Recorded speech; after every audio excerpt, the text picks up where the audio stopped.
Have you ever wanted to passively cool a graphics card? And not just one of those iGPU equivalent GT710 or 1030 models?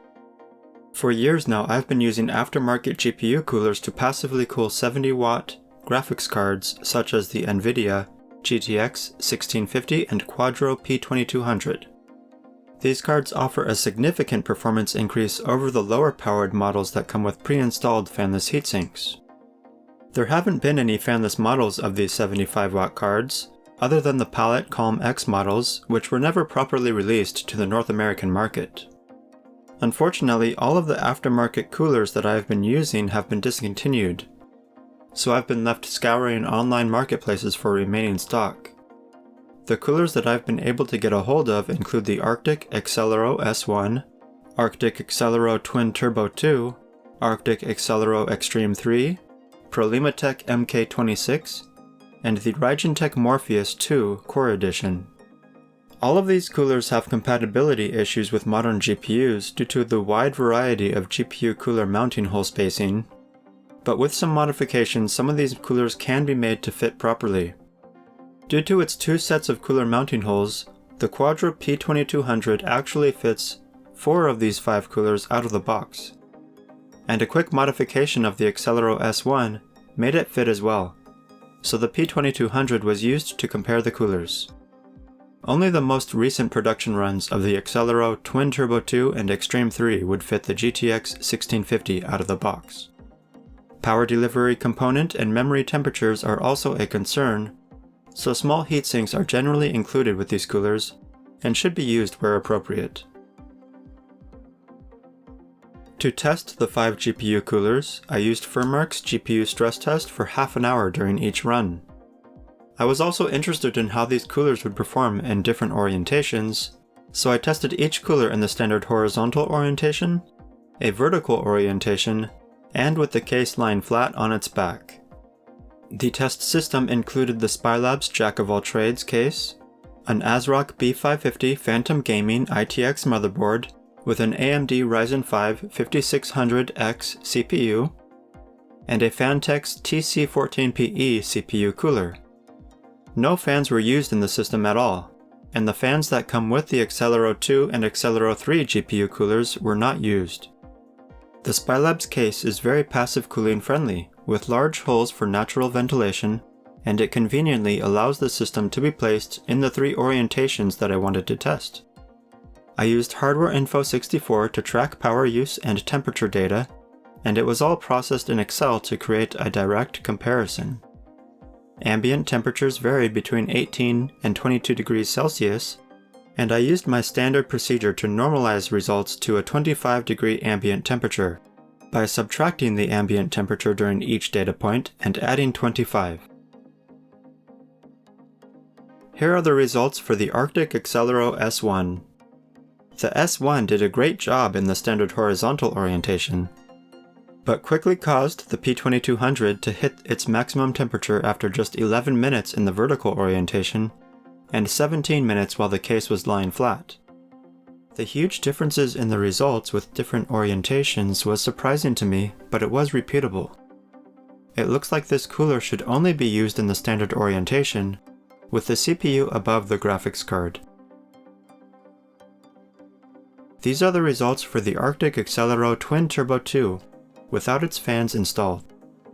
The results look pretty similar to the results for the S1, but the temperatures in the horizontal orientation were about 14 degrees higher than for the S1. The Accelero 2 clearly is not as capable as the Accelero S1, and it also severely suffers in the vertical and flat orientations.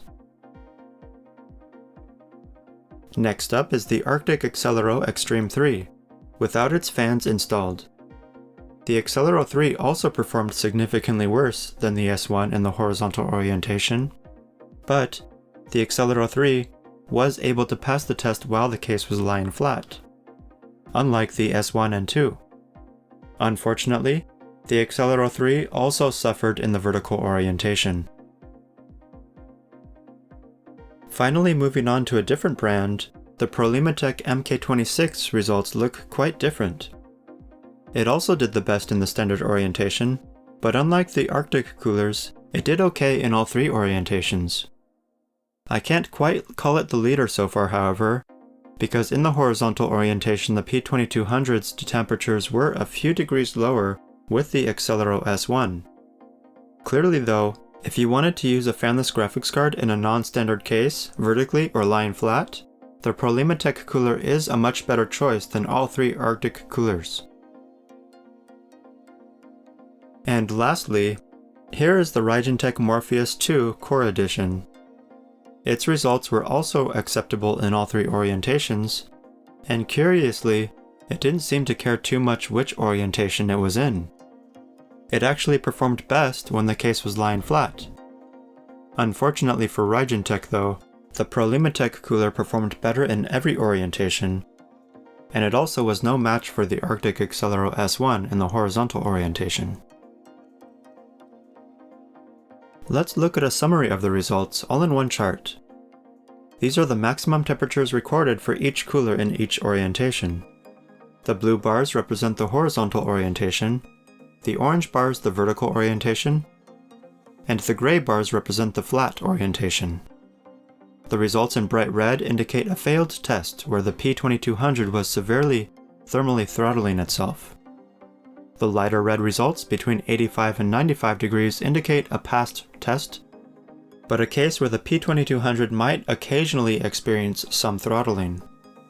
The results in gray are what I consider to be the ideal results, where the cooler is really well suited for the P2200 in the tested orientation. The winners here are the Arctic Accelero S1 and the Prolimatech MK-26. The Accelero S1 really surprised me with how well it performed in the standard orientation, and since this orientation is by far the most common, it would be my go-to, if it were available anyway. The Prolimatech still performed well in the standard orientation, but it also performed fairly well in the other orientations, so it also came out a winner here. Here is a table of results that may be useful to some. The powers listed here indicate the average GPU power use during each test. An average power use above 60 indicated that there was no thermal throttling. The lower the average power use, the more significant the throttling. While the P2200 is rated as a 75 watt card, I never actually saw it get above 62 watts, at least not according to Hardware Info 64. A true 75 watt card will likely see higher temperatures than what is seen here. Some undervolting or power limiting may be wise in those cases. Unfortunately, the P2200 is locked to prevent users from making adjustments like these.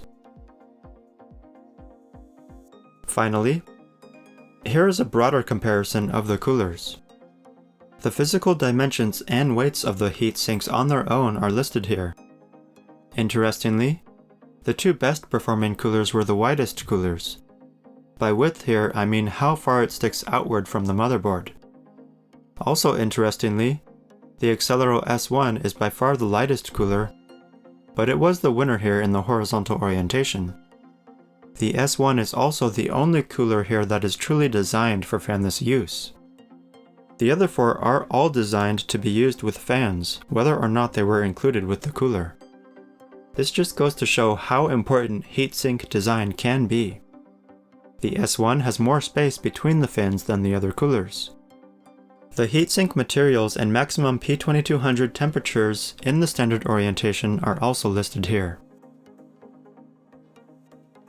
If you can manage to find one of these coolers, it might be worth a try to pair it with a 75 watt graphics card and zero fans. The Arctic Accelero S1 is a 15-year-old cooler that is not compatible with any modern cards, but luckily its mounting bracket can be modified without too much difficulty with a drill press and tapping tool. I hope this info is at least interesting if not useful, and that the cooler companies can bring back aftermarket GPU coolers. It would be great if one or two of them could be designed for passive cooling, and ideally come with some kind of sliding mechanism that can make it compatible with a wide range of mounting hole distances. Let me know in the comments if you have any experience with an aftermarket GPU cooler and how it went. Thanks for watching. Consider joining my Patreon to support this work and see details of every one of my fanless PC builds. And visit fullysilentpcs.com if you are interested in purchasing your own custom-built fanless PC. Like this video and subscribe for more fanless PC content.